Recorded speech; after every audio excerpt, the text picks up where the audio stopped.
秀秀今天用鸡中翅跟大家分享好吃的。买回来的鸡翅先解冻，再清洗干净。为了里面更加入味，咱们先将鸡翅对半切开，切好装碗中。加适量的盐，半汤匙生抽，1条匙辣椒粉，半条匙黑胡椒，半汤匙蚝油，最后再来点玉米油，这样肉质会更加嫩滑。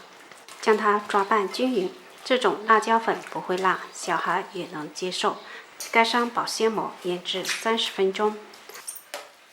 趁这个时间调点蜂蜜水，1汤匙蜂蜜加半碗温水调开备用。起锅杀油，油不需要太多。待油温5成热，下入鸡翅中小火焖煎。煎的过程反复翻面，直至煎至两面焦黄即可。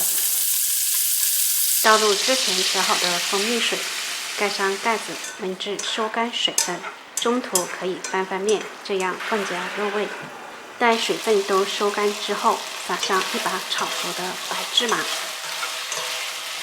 咱们的秘制鸡翅就可以出锅啦。1个字香。这样做出来的鸡翅外焦里嫩，鲜嫩多汁。这一盘看来是买少了，下次多买一些。家里小孩超爱吃，喜欢的朋友收藏起来，一起做吧。